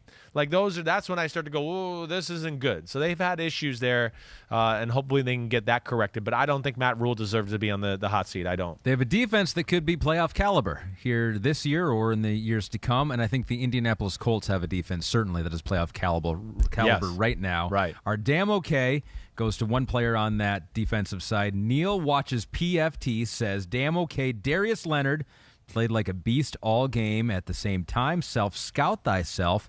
Carl Cheffers. One of the worst officiated games I've ever seen. The Colts got penalized for nothing on defense. Multiple helmet-to-helmet hits. None called at all. So a little dig at the officials there. Well, the officiating is as worst as I can ever remember in the NFL. It's all over the place. I'm not going to even let off on it. I don't care. It's not getting any better. I'm going to have to see some of these people that are ahead of the officiating department in the next year in person. What are you going to say to them? I don't know. They're probably not going to like me and give me the cold shoulder, but I'm just going to be like, what? I don't know what you want me to say. The results are the results. It's all over the place. The referees are dictating the wins and losses of games way too much. Just they are. Too many subjective, oh, that was unnecessary roughness. That wasn't. He grazed him with the head. Oh, that's unnecessary roughness. They grazed him with the head the next play. That wasn't. That play before was exactly like this one, but I threw the flag on that one and didn't throw it on this one. I don't know why. Because I was chicken to throw it twice in a row, or because I don't know what I'm doing out there. That's what it seems like. I'm sorry. Right. And it bothers me. And Darius Leonard's like, hey, this is my damn okay. Why are you talking about the officials? Seriously. So we will talk about the Saturday game. Colts, big win over the Patriots. And it was Darius Leonard making a key pick in that game. Mac Jones was rattled early on, it looked like. Definitely. And the Colts used their running game and Jonathan Taylor. I mean, you see that formula, defense, running game, a quarterback who, he wasn't good in this game, Carson Wentz, but he can win you some games if need be. Definitely. You're like, man, the Colts are a good team. The Colts are a good team. That's why I want the Colts in the playoffs. To me, the Colts are one of those teams where if we sat here and a month from now, and we're like, hey, the Colts are in the AFC Championship game, I'd go, that's not crazy. They got one of the best offensive lines in football. They got a top 10-ish defense. They have some difference makers up front. They lack a big-time pass rusher. That's probably the only thing that really is the negative about their team. But, yes, they're dangerous. And you could see they match up with the good teams in football. There's no team that just physically outclasses them. I think that's the biggest thing. And, yeah, that was the first time, hey, going to Indianapolis when they're a good football team, it's an experience. That's a great stadium. The fans are loud. They're a defense built on speed, so it's loud. You're on really field loud, turf, yeah. And they're flying around, and it just seems more chaotic than other games. And Mac Jones certainly played his worst game, I think, as a rookie, or at least the worst one he's played since the Saints game early in the year. But was able to still bring him back. Hung around. The Patriots are good. Hey, I was a little surprised that the Patriots front got pushed around the way it did. That was a little surprising to me. There's no doubt. And, some of the mistakes by Mac, both interceptions were bad, especially the one down close to the end zone. That certainly cost them points. And, it could have been a different football game if they had scored a field goal or a touchdown in that opportunity. But the Colts are for real. They really are. And I think they're one of the better teams in the AFC, and I want to see them in the playoffs. Well, it was surprising because Bill Belichick oftentimes will take away what you do best. Yes, and the fact that they couldn't take away Jonathan Taylor, 170 yards, a touchdown, iced the game with that 67-yarder. That's impressive. It is impressive. Their O-line doesn't matter. They're one of those kind of O-lines. We're just better than you, so what? But, it's one of two times the whole year, that and the Titans game, where I went, damn. I mean, Godshaw and Lawrence Guy, they got pushed around a little bit. I mean, I was shocked. Jawan Bentley got hurt. That, I think, hurt them a little bit. But I can't lie. I was surprised by that outcome as well. But it's rare you see the Patriots make mistakes, lose games that way. And here's the other thing I thought that jumped out to me about the game. When you play the Patriots, I think what the Colts figured out to stop the run game at least was that you can't, you can't play, we're going to stay in our gap. And, listen, maybe to go to the two-shot here so I can explain this a little bit. Okay. Like if this is, all right, here's the guard-tackle gap, right? Here's the tackle, here's the guard. The ball's running this way.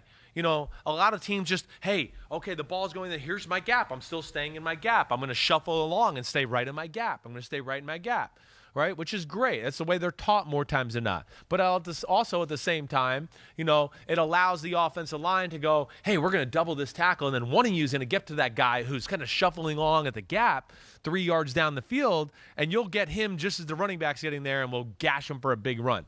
The end of the Bills game into this game, the Colts took what I have always learned, or the phrase I use is the shoot your gun policy. Okay. You see the gap, they're running your way, don't sit there and wait. Run through the gap. More than likely, the running back, if that gap's big enough, is going to be running through there. Cause chaos. Mess up their blocking where, oh, wait, we were going to double to go to that guy. Oh, wait, he's running by me.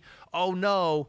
And now the whole run scheme is messed up. My earpiece. You lost your earpiece. Yeah, you've caused chaos with yourself right now. But that's, to me, one of the things I saw the Colts do in this game. They shot their gun. They shot gaps. Yeah. And that really ruined the run scheme of the New England Patriots. Yeah, causing chaos. That can happen. Now you're trying to put your IFB back in, and you got it immediately back in. Yeah. So congratulations, Colts. Patriots had won, how many in a row? 8, 7, something like that. Something like that. So they were bound to have one. This is a tough environment. I did not think they would win. I picked the Colts. So I'm not trying to pat myself in the back, but just, again, the Colts are good. The Colts are really good, and that was, I think, an environment that Mac Jones and the Patriots, this team, I'm sitting here looking at their schedule. They haven't been in that kind of environment. They really haven't the whole year. You look at their games on the road, at Buffalo, maybe a little bit, okay? Other than that, at Atlanta, at Carolina, the Chargers, at Houston, come on, at the New York Jets, none of those are being looked at as going, oh, whoa, that's a tough road game right there. So that was a different animal. Colts, after a rough start to the season, now 8-6, 5 seed in the AFC. And the Chiefs are back to the number 1 seed in the AFC. In the NFC, the San Francisco 49ers now up to the 6th seed. Their playoff team, if the playoffs were to begin today, would be all scrambling to cover them, but the 49ers would be in. They got the win over the Falcons pretty easily, 31-13, the final score. George Kittle made some more big plays. Deebo Samuel became the first wide receiver since the merger to rush for a touchdown in 5 straight games. But I think a big story might have been on the defensive side, and a player who has been awesome and maybe under-talked about. I think so. At Burn Unit says, damn okay, Nick Bosa, Defensive Player of the Year or Comeback Player of the Year? Well, listen, he's in the conversation for Defensive Player of the Year. I give him respect to that, no doubt. Do I think he's legitimately the Defensive Player of the Year? No. I think he deserves to be in that short list of 4 or 5 guys that are involved in it. Like we've talked about, Micah Parsons, Myles Garrett, T.J. Watt, Nick Bosa. It really is those 4. I think that we just summed it up right there. I know Aaron Donald's still awesome, but it's not that type of year. Trevon Diggs, I know he's got all the interceptions, but no way. Come on. So I do think he deserves that. But the Comeback Player of the Year ones where I think people are dropping the ball. So what do you think of this? Our friends over at PointsBet Sportsbook, the official sportsbook of NBC Sports, have the current odds for Comeback Player of the Year. So Dak Prescott, overwhelming favorite right now, minus 750. Nick Bosa is second at plus 550, but that's interesting because, Dak, we'll get to them here in a second. Dak has not looked great here last few games. But he's the overwhelming favorite according to PointsBet. That to me is wrong. It's wrong. See, that to me is just holding on to a narrative from like the start of the year. PointsBet's they're just trying to predict what they think will happen. I know. I'm not blaming it on PointsBet. Right. I'm blaming all the sports media and the public. It's just everybody, ever since the visual of Dak Prescott's ankle going the wrong way last year, has been trying to give him this award this year before it even started. Right. I mean, and then he had the great game in Tampa to start it off, and everybody was already engraving his name and comeback player of the year. Look what he did. He's great. I get it. But, like, again, I want to make the point here. Nobody is discussing Burrow or Dak Prescott as offensive player of the year, nor are they even close to any MVP conversation. Nick Bosa's in the defensive player of the year conversation. He got hurt early on in the last year, ACL injury. Every bit is actually more crucial to him in his position than Joe Burrow hurting his at quarterback or Dak Prescott hurting his ankle at quarterback. And here he is, without a doubt, one of the best defensive players in football, once again. And again, the stat sheet, Nick Bosa goes into that, like, the play-up category, too. The stat sheet does not quantify all he does for their football team. He's amazing in the run. You know, he's disruptive. And, of course, he gets after the quarterback. So, yeah, I do believe he deserves to be in that conversation. In fact, I think he should be the number one guy, hands down. I know we love to give the quarterbacks the awards for everything. There's an award. What quarterback can we fit in there to give the award to? Not Joe Burrow or Dak Prescott. It's Nick Bosa. He's the comeback player of the year, 100%. And then I'm going to continue to bang the table for that. And then the 49ers themselves, Ahmed, just to go to that, I look at them like the Colts a little bit, but maybe more dangerous, where I go, if we're sitting here a month from now going, the 49ers are in the NFC Championship, can you believe that? I'm going to go, yes, I can believe it. It's a top 10 defense, a top 10 offense.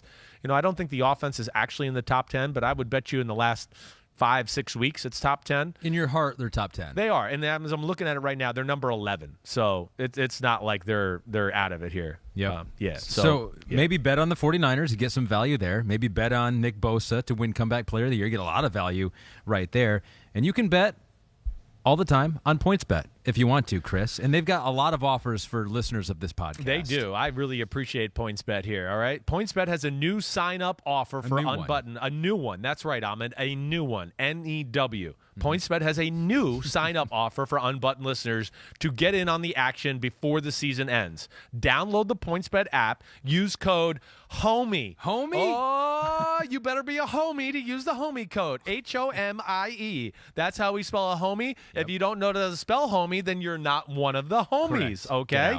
So please use code HOMIE to sign up. Bet $1 on any NFL game and get $25 in free bets for every pass TD your team throws. Whoa. Bet $1 any new. NFL game and get 25 in free bets for every pass TD your team throws. That's a new one. Oh, my gosh. That is a new one. It got me. Okay, homies, sign up, please, all right? Any pass TD counts. Doesn't matter if it's from the QB, the wide receiver, or the punter. See, they understand. Yeah. Trick plays do happen.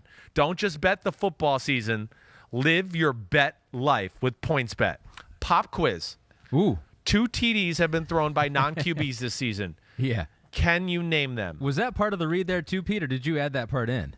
Yeah, that Pete added that. Pete's adding to the part of the read. I feel like I should know this. Hold on. I think I can get this. Hold on. All right, go ahead. Let's do this together. 2 touchdowns have been thrown by non-quarterbacks this season. Can you name them? Kendrick Bourne? Kendrick Bourne was one. Why did I think I could name them? I have a terrible memory. Even though I smoke a lot of weed, my memory is good. Okay, hold on. There's another one. It's not Jarvis Landry. It's just Jarvis ran one. Hold on there. A running back. Derrick Henry. Yes. Against the Chiefs. The little Tim Tebow acted like he was going to run up the middle and jumped and threw it over. You're right. Good call. It was. Yeah, it was the Chiefs. Yes. All wow, right. way to so go. Those would count. Those would get you $25 in free bets if you bet on the Titans or the Teamwork Patriots. right there. Well done. Teamwork. Right. Thanks, PointsBet. Appreciate it. All right.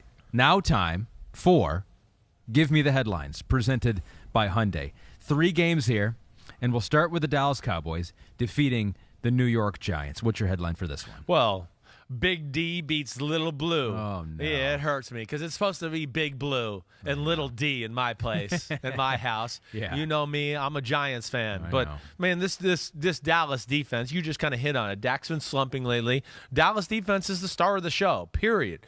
They are absolutely on fire, the last 2 weeks. Talk about the biggest turnaround from a unit in football. I think it has to be the Dallas I Cowboys think it does. defense. I mean, it really is. From one year to the next, Yes. even within this year, it was great. Like early in the year, it was really good. Then they went through the injuries and went through a little slump, and I went, well, this is, I kind of think what their defense was. Shame on me for, maybe not publicizing the injuries on the defensive line and what an effect it had on their defense. Sure. Because, man, it pops when they're healthy. It really does.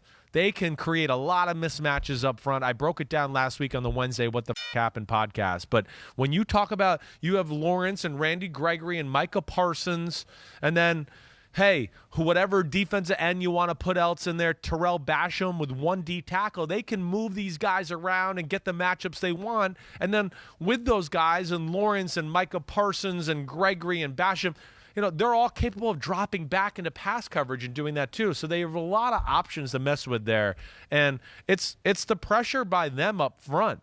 They cause issues. And then, Micah Parsons just being unbelievable once again. But, yeah, the star of the show yesterday, again, was the Dallas D. The offense wasn't all that impressive. The defense set them up for some easy scoring opportunities and really dominated that Giants offense. Yeah, the offense still not. They had 0 plays of 20 or more yards. Jeez. 4.7 yards per play on all their plays. So, the offense was not great, but the defense causing some turnovers, 3 interceptions. And, getting the interception with Diggs. Micah Parsons now has more than 10 sacks. So now you got teammates who have 10-plus interceptions, 10-plus sacks. The first time that's happened since the 2007 Chargers. Wow. Wait, say that stat again there? Say that again They have a for me? player on the defense Yeah. with 10 or more interceptions and 10 or more sacks, And Parsons they're and two Diggs. rookies. That's crazy. And so... No, they're and not both rookies. One's a second-year guy. Sorry. Close enough. Yeah. Chargers last team to do it, 2007. Wow. Any idea who those players would be on that team? Well, that would be Sean Merriman. Yep. Gosh. With the sacks, Yep. 12 and a half Hold on. sacks. Let's see here. All right. Don't answer. Don't give me this. This is not a final answer yet because Quentin Jammer was their corner. He was their best cover guy, but I don't feel like he ever had 10-plus interceptions. So it's not him, right? It's not Quentin Jammer. Correct, not him. Gosh. The name is Antonio Cromartie. Antonio Cromartie. Yeah, Wow. how about that? Yeah. Wow. So, yeah, the defense... Those are some good teams there. They went to the AFC Championship that year. Defense carrying Dallas, and they're one game behind the Packers. The possibility of them getting a 1 seed, not out yet.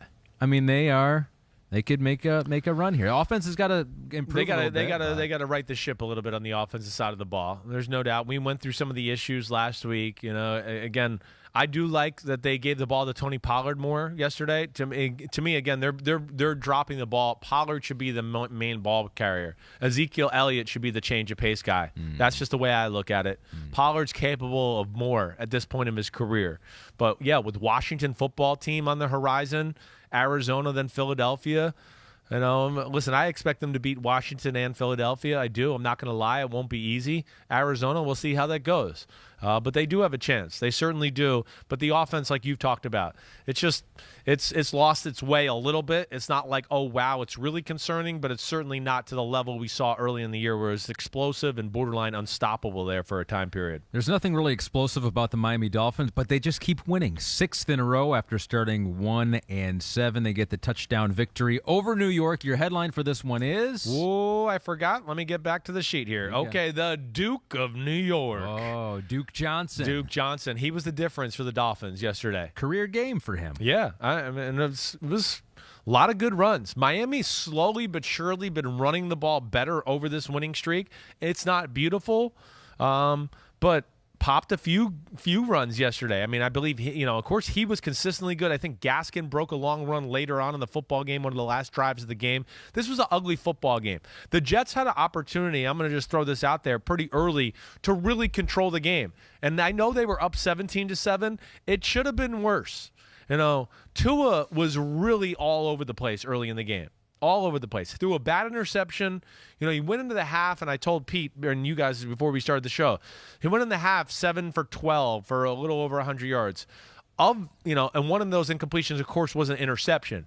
Of the other 4 incompletions, and I'm not embellishing, I believe all 4, if not it was 3, were in the chest of the Jets players, and they dropped it. And they had opportunities to really take advantage of a Dolphins team that was kind of asleep at the wheel early on in the football game. The Jets ran some cool trick plays early. Zach Wilson maybe had the play of the day on the offensive side. They ran the old quarterback throwback, and then he looked to throw the ball down the field. Nobody was there. He broke 2 tackles, made an awesome play that way. They had a little bit of a hook and ladder play on a 3rd and 15 that got them a first down at one point. So they went to the trick playbook to kind of get them. Revolution. They did. Say, here it comes. They did. There it is. Ahmed called it. It's coming. But the Dolphins are more talented and can just, as the game went on, just continued to wear the Jets out. And once the Jets kind of lost a few of those trick plays, their offense wasn't capable of doing anything on that Dolphins defense. Dolphins running the ball, their defense. Tua found a little rhythm in the second half to be more consistent. I know he threw the pick 6. Next drive, they go right down. They run the ball. He has the clutch slant touchdown pass to help them win the football game. It wasn't pretty. It wasn't, but they won nonetheless, and the Dolphins are still one of the hotter teams in the game. Always got to get a dig on Tua. Yeah, I did. Always got to get a dig on Tua. I just call it. I've said many weeks when he's played good that he's played good. I'm not going to just fall back because idiots like Big Cat at Barstool, try to start problems on social media, okay? I mean, I'm not. Just because of some, I don't know what it is, a fan base that has to and on, the fan base has their heads up their asses, and they won't take it for what it is. I've said it before. You can win with them. You just got to have a certain formula. That's what it is. But either way, he did good enough for them to win yesterday. Their defense is still one of the hottest in the game, and they just harassed Zach Wilson and that Jets offense constantly through the second half. Might have started too late this whole run because they're 7-7 behind a bunch of teams there in the AFC that look like they have the inside track on a playoff spot. Final one for the headline. It is Texans defeating the Jaguars 30-16. Your headline is Jaguars kicked out again. Yeah, a lot of kicking going on over the last week there within the team. Josh Lambo got kicked by a ex-coach. Yep. Urban Legend says. Yep, according to Urban Legend. Urban Legend. In this game, Kaimi Fairbairn, 2 50-plus yard field goals in a monsoon. That's where we kind of came up with the headline because again, an ugly football game. Davis Mills was consistent, made some good plays. They had a great first drive through the touchdown to Brandon Cooks. Jaguars answer back with a field goal, and then it became the special teams from the Texans to take it over from there. And it was a long kick return that put them up 14-3, and it was an ugly game after that. But I think when you look at Fairbairn, is that I don't know why Fairbairn. It doesn't sound right when it comes out of my mouth. I don't know why Pete, I chicken out. Let's get him on the show and ask him. But 2 50-plus yard field goals, like you said, at the end of the half, where games there it's 14-10, and now it's 17-10, 20-10. Third quarter, they have a drive there, another field goal. That kind of put the game out of reach. The Jacksonville offense is just incapable of doing a whole lot. And they got James Robinson, yes. Trevor Lawrence, again, it's good. It's not great. Which is troubling because the Texans do not have a good defense. No, they don't. Should have been the game to feast. It's better statistically than I've said this to Florio a lot. It's better statistically than what it shows. It is. Their offense has led to a lot of bad defense where they go through stretches where it's like 3 and out, 3 and out, 3 and out, 3 and out, 5 and out, 3 and out, 5 and out, 3 and out. And it's just like, well, the defense is going to collapse at some point. They've had a lot of games where I'd go, hey, the game was 10-7 in the third quarter, and they finally just fell apart. Sure. But yeah, it is. I mean, the way the Trevor Lawrence and the offense have looked in Jacksonville over the last few weeks has not been impressive. He makes a few throws every game where you go, oh, wow. He misses a few throws every game where I go, he shouldn't miss that. And, I just don't think it's a great scheme. Running the ball and James Robinson's the best thing they do, but they don't have a lot in the pass game that scares people, and of course that makes life tough on them. Correct me if I'm wrong. Davis Mills has had a better rookie year than Trevor Lawrence. Well, I would say like, see, he was maybe a little more NFL ready. He understands how to play the NFL game coming from Stanford. But this is where I'm not giving up on Trevor Lawrence. If we took his 10 best plays and put him next to Davis Mills' 10 best plays, we'd go, whoa, that's not even close. That throw, that play, that run, Davis Mills can never do that. All right, so that's where I'll push back against that to a degree. Yes, he's been managing games and maybe a hair more consistent on how he runs the offense, but this is what I tried to tell everybody about Trevor Lawrence coming out in the draft a little. He wasn't the machine everybody thought he was throwing the football, and he played in a college-y offense, so he's learning on the fly here. But, again, I have no doubt that he'll surpass Davis Mills at some point next year. All right, maybe not this year. I'm into the that's look a surprise. in year one. I get it. You know me. And I get that. I like that way of looking at it. 10 best plays. Compare the 10 best plays to each other and see. The other stuff's who's better. learned stuff. That's where people drop the ball. It's learned. You can teach a guy how to read the play as long as he's not an absolute idiot, which I don't think Trevor Lawrence or Zach Wilson or Justin Fields or Trey. You can teach them how to go through reads or the right thing to do in a situation or, when to take a sack. What you can't teach them to do is throw 40-yard lasers down the sidelines or spin move, break a tackle on the run for 30 yards, or sprint move, break a tackle, get outside the pocket and throw a 40-yard laser. That can't be taught. And Davis Mills can't do that stuff where I'd go, the other guys can. And they can learn the stuff Davis Mills learned, and that's where I don't worry about it. There was a fan on the field in this game. Oh, no. You can't learn that. And most shows will not show the idiot on the field. We are idiots to show idiots. We love showing the idiots on the field. Do. So here we go. Someone's pointing there. This was the James Robinson touchdown. Look at the fan. He's on the field. Cop comes in. Good what tackle. A great tackle. Good tackle. I like it. Right from behind, takes him down there. So here's the fan on the field. I mean, what if they ran a bootleg play-action pass over there? He would have been right in the middle. He would have been right in the middle. Yep. He would have. And he's wearing the shorts. I feel like if you run on the field. Got a mullet, maybe? This is where I want the NFL go to the next level. Mm-hmm. You run on the field. Yeah. The home team gets to pick the biggest, baddest dude on their team, and you have to stand there on the middle of the emblem, and that guy gets to fucking crush you. That's what I want. Yeah. You don't go to jail or anything. No jail. But Miles Jack gets the 10-yard run started and hit you. Uh-huh. You don't go to jail. No penalty. We'll see if you can walk for the next week. We're not sure. But that's what you get for going on the field. It's kind of like Gladiator, like back in the day. I like right? it. Like Off with his head. Yeah. All right. Off with his head. And how many people would do it? Right? I think it would be limited. There'd Although be a few drunk idiots out there. Exactly. Like, they would do it. try. I could take it. What if we saw, though, a death? What if we saw like that? Someone got hit so hard they died. It's a dangerous game running on the field. Better watch it. Better think twice next time. Think twice next time would be the headline of that game. That was Give Me the Headlines presented by Hyundai. I don't know how we did this, Chris. Yeah. We've gone even longer than we normally do. We had less games. Points bet, Monday and Tuesday night football picks. All right, let's rip through these then as quickly as possible because you've already picked these before. We got 4 games to go through. Raiders, Browns. You have picked Cleveland previously on this one. A lot has changed, though. We don't know exactly who's going to play, who's not going to play. I don't know either. We're probably going to hear somewhere here. It's Monday. We're doing this at 1:04 p.m. We're probably going to hear within the next hour whether like guys like Baker Mayfield and some other guys pass their COVID tests. I would think that's going to be breaking news here any moment. So that would change your pick clearly, right? I'm picking Cleveland either way. Okay. I am. I'm going Cleveland in the fact that they're home, and I just think the Raiders are a beaten puppy, all right?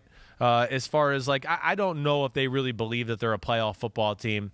And I'm going to play the fact that there wasn't too much of a COVID outbreak on Cleveland's defense, that they cause chaos and issues, and they win an ugly football game. But I'm looking here. Baker Mayfield and Case Keenum, they won't play. So they didn't test negative twice within 24 hours. So they're not playing for sure. I can definitely tell you that. Vikings at Bears. Previously, you picked the Vikings to win by 4. The line opened at Minnesota by 3.5. It is now 6.5.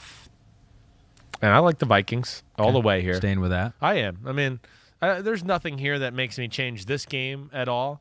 I do think Justin Fields and that offense will probably make some plays on a not-so-great Vikings defense. But, you know, Bears with some injuries up front and issues there. I just have a hard time thinking they're going to stop the Vikings run game, and you know that when the Vikings can run the ball at all, then it becomes Justin Jefferson in the bootleg game, and they crush you that way. Yeah. I think it's going to be a fun game.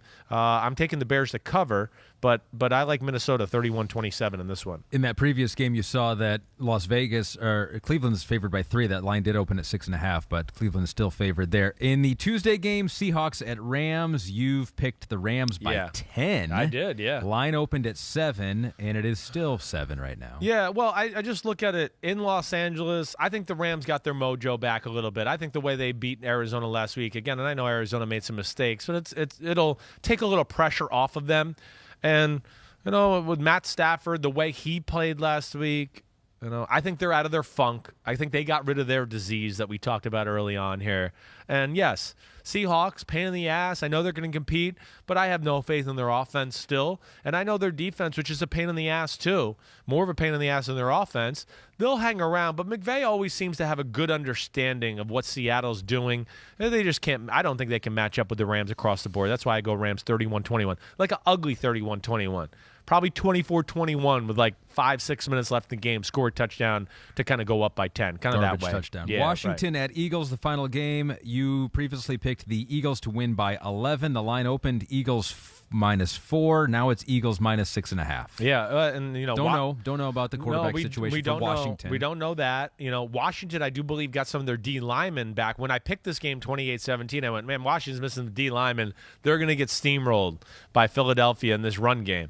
They are going to be back, but it doesn't change my thought overall. It doesn't. I think Philadelphia, again, on the offensive side of the ball, whether it's Hurts or Minshew, they put you in a real bind with how overpowering their offensive line is. Defense, not great, but, Washington offense, not great either. It's not. Run game is good. Heineke makes a few plays, or we go, ooh, wow, but they're just not enough of a machine. They're not. And Curtis Samuel's not totally healthy there. So I just look at the Eagles as being a better football team at this point. They match up pretty good with Washington. I think they win it. And the results are in. Oh, here we go. It's the year 2021. Is it acceptable to brush your teeth just once per day? See, I think, Pete, you should have indicated when I'm brushing my teeth, because I do think that makes a difference. If people think you're waking up and not brushing them all day, that is a little bit of a grosser mystique. That's grosser mystique than if you're just not brushing them before you go to sleep. Your poor wife who might be kissing you goodnight, I feel bad for her. I really do. But I like it. So we got... So what was it? What was it? 69% saying it was 64%? Gross? 64% saying gross.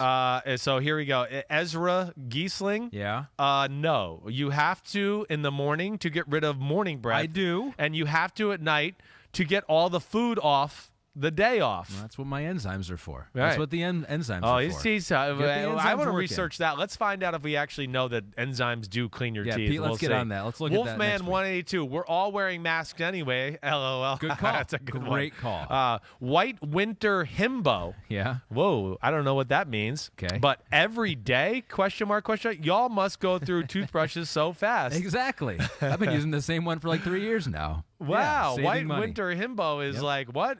Truth twice a day, every day. He thinks that's crazy. All right. And then Corey Joskowitz. Yes. Little trick. Carry around a portable bottle of mouthwash. Ooh, okay. Keep it in your car, desk at work, so you can always freshen up when needed. Can't risk breath being the reason Sims loses an Under Armour sponsorship. That is true. Very well played, Corey. Very well. And during COVID, too, we were sitting so far apart that you could never tell. Now you may be able to tell a little bit more. But I freshly brushed my teeth just a few hours ago. So I think, Pete, that makes a difference. I think that does. I think it would be more 50-50. Okay. If people knew that I was brushing in the morning. Maybe. And just not at night. Maybe. All right. Well, maybe we'll continue this for Wednesday podcast or whenever you're coming back. I don't know when. But then, do you know we have an Christmas poem from a homie? So we have no Requiem for a team because no teams were eliminated. Right. So wow, we did get a poem. Amazing. We did get a poem. And I think you have to read this poem. Okay. Here we go. This is from Thomas Spena. Right. Yep. Thomas, at Thomas Spena. From Brazil. He's Brazilian. Tomas Pena. I hope we didn't mess that up. I'm sure we did. I know. I'm sorry, Tomas. All right. Here's the poem. Okay. Ahmed is my homie. Yeah. So is Chris. Mm-hmm. To never feel lonely, the pot I won't miss. Ooh. Phil has the answer. Paul has the grit. Pete will censor, but I f***ing love this shit. Woo! Hey, you are the man, Tomas. You are the man. Done. I appreciate that, man. Done. Well done. Well done. Showing that you can rhyme every bit as good as Ahmed, and you probably brush your teeth twice a day, so you're a little bit better than he is. No, we don't know that. Tomas, why do you answer? When do you do it? All right. Appreciate it. We love stuff like that, and feel free to send stuff like that in anytime. All right. Everybody be good. Enjoy the doubleheader on Monday night. Enjoy the 2 games on Tuesday, Wednesday. You know we're going to break down games. What the happened Wednesday podcast. Paul will be here. Ahmed only works 1 day a week this time of the year. It's really annoying. He really is. He is some diva, this guy. Please subscribe, rate, review. Everybody out there, be good, be safe. Ahmed, you the man. All right? And let's clap it up.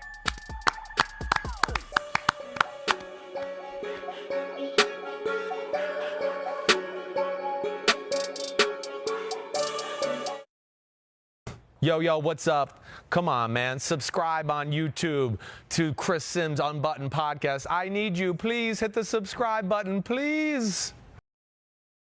Hi, I'm Mike Tirico, and thanks for watching. Make sure to hit subscribe for the latest news and highlights from NBC Sports.